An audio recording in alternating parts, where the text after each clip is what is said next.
ചൈനയിലെ ഒരു രാജാവിന് വളരെ സന്തോഷത്തോടുകൂടി കാണപ്പെടുന്ന, ഏത് സമയവും സന്തോഷത്തോടു കൂടി മാത്രം കാണപ്പെടുന്ന ഒരു ശുരകനുണ്ടായിരുന്നു. അതായത് ബാർബർ ഉണ്ടായിരുന്നു. എപ്പോഴും ആ മനുഷ്യൻ ഹാപ്പിയാണ്. മുഖത്ത് ഒരിക്കലും ദുഃഖം നിഴലിക്കാറില്ല. രാജാവിന് ഈ മനുഷ്യനെക്കുറിച്ച് ആലോചിക്കുമ്പോൾ ഭയങ്കര അത്ഭുതമാണ്. അങ്ങനെ രാജാവ് ഒരു ദിവസം ഇയാളോട് ചോദിച്ചു, നീ എപ്പോൾ നോക്കിയാലും ഹാപ്പിയാണല്ലോ, സന്തോഷവാനാണല്ലോ, എന്താണ് ഇതിൻ്റെ രഹസ്യം? അപ്പോൾ രാജാവിനോട് അദ്ദേഹം പറഞ്ഞു, ഞാൻ എന്തിന് സന്തോഷിക്കാതിരിക്കണം? എനിക്ക് ആവശ്യമുള്ളത് കിട്ടുന്നുണ്ട്, എനിക്ക് ജോലിയുണ്ട്, എനിക്ക് ആ ജോലി ചെയ്ത് കിട്ടുന്ന ശമ്പളം കൊണ്ട് സുഖമായി എൻ്റെ കുടുംബം കഴിയുന്നുണ്ട്, എനിക്ക് ടെൻഷൻ അടിക്കേണ്ട ഒരാവശ്യമില്ല എന്ന് പറഞ്ഞു. ഇത് കേട്ട് നിന്ന മന്ത്രി ഇയാളെ ഒന്ന് പരീക്ഷിക്കാൻ തീരുമാനിച്ചു.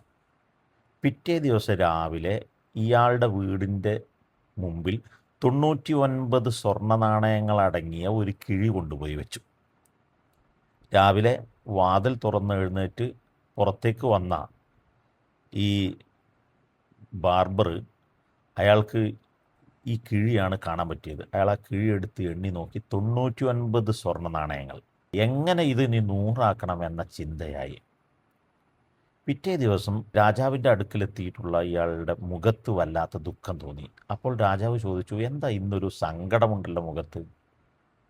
അപ്പോൾ ഇയാൾ പറഞ്ഞു, എനിക്ക് എൻ്റെ വീടിൻ്റെ മുമ്പിൽ വെച്ച് 99 സ്വർണ്ണ നാണയങ്ങൾ കിട്ടി, പക്ഷേ എനിക്കുള്ള ദുഃഖം അതെങ്ങനെ 100 പറ്റുമെന്നതാണ്.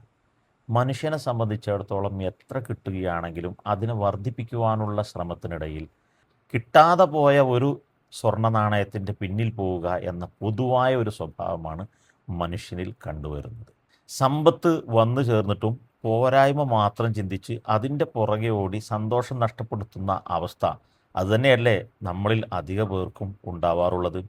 സമ്പത്തിനോടുള്ള അധികമായ താല്പര്യം, അമിതമായ താല്പര്യം മനുഷ്യനിൽ എല്ലാവിധ മാനുഷികമായ സൽഗുണങ്ങളെയും നഷ്ടപ്പെടുത്തി അവനെ ക്രൂരനാക്കി മാറ്റുന്ന അവസ്ഥയും നമ്മൾ കണ്ടുവരാറുണ്ട്.